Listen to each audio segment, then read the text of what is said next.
এই দিন আমারে কি করলো, আমারই ধরে লাগছিল একদিন। ওই যে কইলো না মায়া মানুষ রিস্কে, একদিন এক মায়ের লগে আমার প্রেম হয়ে গেছে, খবর পেয়ে গেছে, আমার বাসার থেকে তুললাই না একদম মেশিন ঢাকায় দিল। কয় কি করছোস? আমি কই ভাই যা করার করেন, আগে পুরা কাহিনী শুনেন, তারপরে যা করার করেন। ওকে, কয় তাড়াতাড়ি ক। আমি বললাম আপনার এলাকার একটা মাই আমারে ফোন দিছে, আমি হারা রাইত ফোনে কথা কইছি, কিন্তু তখনও কইছি এটা তুষার বাইরের এলাকা, কিছু করতে হইলে বাইরের অনুমতি লইয়া করতে হইব। কয় ঠিক আছে, তারপরে কি? তারপরে ভাই একদিন কয় চলেন ঘুরতে যাই। আমি গেলাম ঘুরতে, কিন্তু যাইয়া ওখানে কইছি এইটা তুষার বাইরের এলাকা। কথা কে? তুষার বাইরের এলাকা, কিছু করতে হইলে বাইরের অনুমতি লইয়া করতে হইব।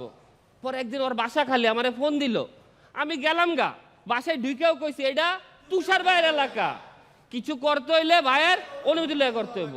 পরে ভাই চেতে যায় তুষার ভাইয়ের গোষ্ঠী কি লাগ কি করছস ক? আমি ভাই এটাই করছিলাম আমি।